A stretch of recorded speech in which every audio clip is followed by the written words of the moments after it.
So thanks, Dan, and thanks, Commissioner Wilson, for that wide-ranging, compact. So congratulations on cramming so much in such a short time, and fascinating discussion. A great way, I'm sure you'll all agree, to start proceedings. So now we turn to an intervention from Senator Sherrod Brown, someone you will all, of course, be familiar with. And I've already noticed some excitement in the chat area about your intervention, Senator, so welcome. And we look forward to hearing your views. Once the Senator has delivered his remarks, I'd ask you, our audience, to stick around, as we will immediately head into the first panel debate of the day. And this will be chaired by Forum Global's Chairman, Paul Adamson. So without further ado, Senator, the floor is yours, and very welcome. Thank you, Mr. Wilmot, very much. I appreciate being allowed to be in front of a group like yours. It's a safe bet when I'm talking to a group about privacy that no one in the audience has read all the privacy agreements that they've signed. That might not actually be true for this group. So let me pose it a little differently. How many of you have read a privacy policy or terms of service agreement, didn't like some of it, but accepted it anyway because you just needed to access Zoom or Gmail or some other critical internet service? I'm guessing that's probably maybe all of you. It's why one model of internet so-called privacy, that our model of internet so-called privacy is broken. Like most people, you clicked accept because you didn't feel like you had any other choice. You're a bunch of privacy scholars, you're policymakers, you're deep thinkers about this, you're people who work in the industry, you probably know some pretty high-priced lawyers, you still sign those contracts. Just imagine then, step back, what it looks like to a regular family, a student who needs an app to finish an assignment, or an older senator in Cleveland, Ohio, who needs to get on Zoom to see his grandchildren. Like so much in our economy, it comes down to power. We can't really call it consent when huge corporations use their power to coerce everybody into signing away our basic rights like privacy. It's now clear that the entire consent and disclosure model that's built up around privacy, it's not really about protecting people. It's not protecting me, the user, you, the user. It's about protecting large corporations. That's what has to change. Because it's not just the companies that are powerful, so are the technologies that are developing. These big tech companies sometimes aren't even aware of all the ways these tools can be used until they've released them into the world, into the wild, maybe we can say. Let me give you an example. There's a fitness app called Strava. It keeps track of your workouts, running, riding your bikes, things like that. A couple of years ago, Strava used people's anonymous data to perhaps put together a service, they thought, to put together a bunch of maps from all over the world showing the most popular running routes, and then they released those maps to the public. Turns out that a lot of American soldiers use Strava. A lot of them run laps around the perimeter of their bases. So when Strava released the supposedly safe anonymous data, they also accidentally released near perfect outlines of several secret foreign US military installations. Or just look at the havoc that Facebook has unleashed in our elections and our news ecosystem. Facebook CEO said they are more like a country than a corporation. That makes Americans nervous. I imagine makes Europeans nervous too. Companies also don't always control how the data they collect can eventually be used.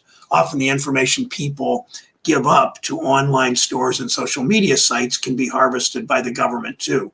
Recently in the US, a company called Clearview AI trained its facial recognition technology by scouring the internet for pictures uploaded on social media sites and then sold that technology to law enforcement around the country.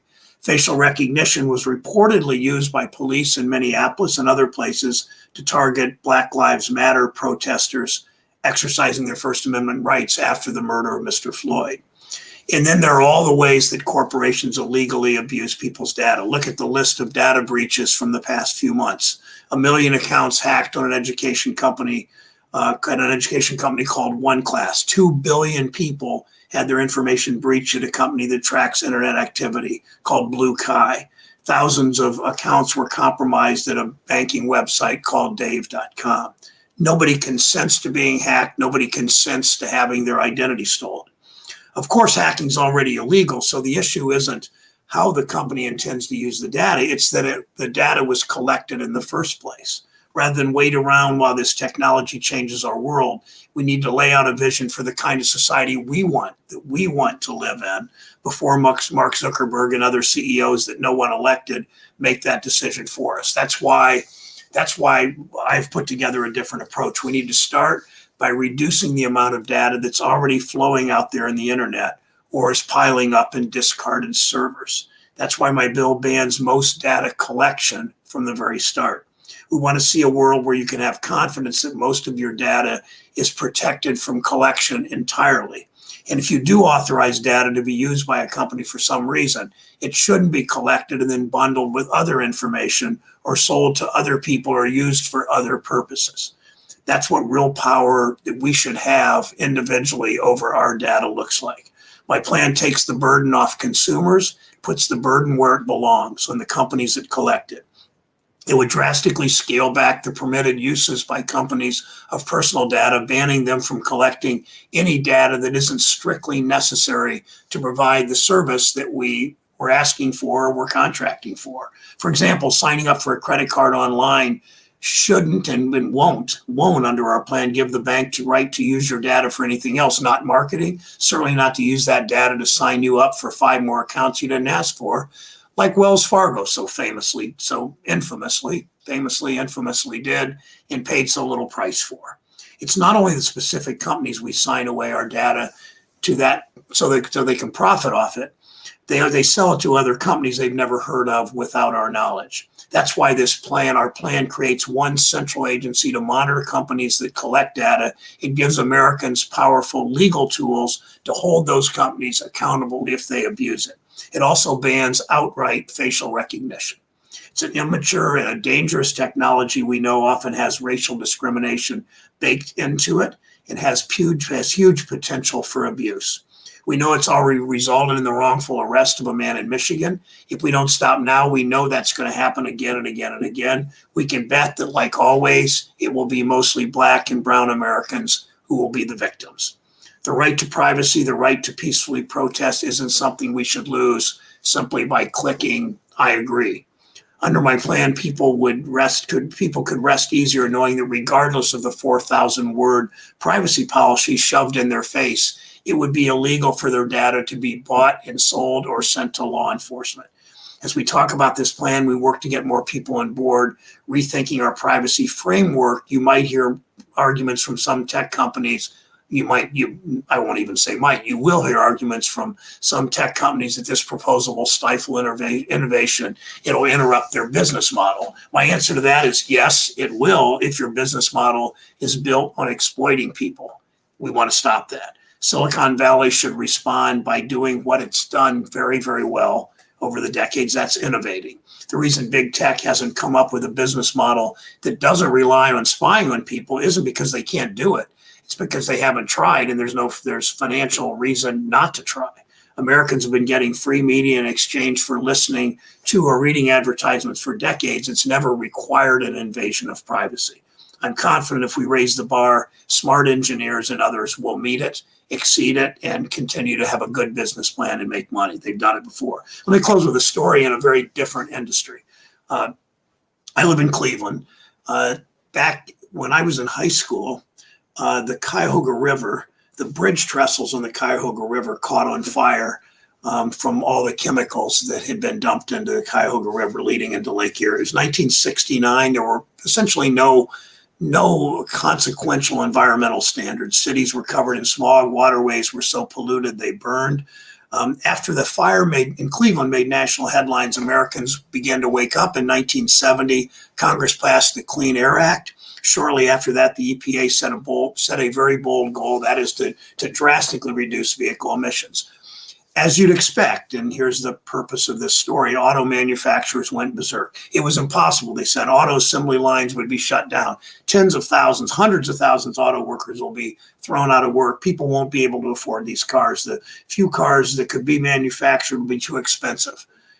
It never fails to amaze me how corporate executives underestimate American ingenuity and American workers. Just a few years later, the industry invented, mass-produced the catalytic converter we all have in our cars today, reducing smog, other air pollution like lead across the, not just the particulate matter, but also lead across the country. I was speaking to somebody in LA the other day, and he said the fires in LA remind me of what the air was like back in the 80s, before we had the catalytic converter and before the auto industry had cleaned up its act. American industries were innovative enough in the 70s and 80s to tackle big social problems, are just as innovative today. We need to challenge them to do it.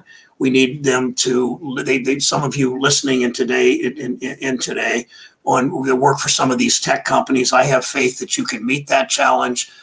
There's no question in my mind that American business, when necessary, meet the challenges that society through their government places on them. We can do it again. It will make this country better. It will make people's lives better. Thanks for the chance to speak to you today.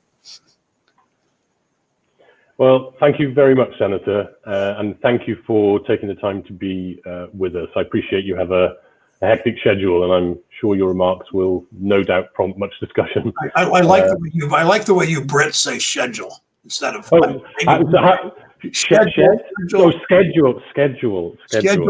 I like that. No, you might be right. I don't know. Thank you very much. Yeah, no problem at all. And yeah, thank you very much, Senator. Much appreciated.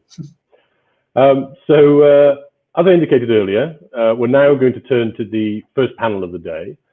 This will be starting immediately here in the stage area, so stick around, and Forum Global Chairman Paul Adamson will be picking up the baton from me shortly. And don't forget, do post your questions and comments in the chat area, and Paul will do his best to bring in as much from the audience as possible during those discussions. So with that, I will see you shortly, and thank you.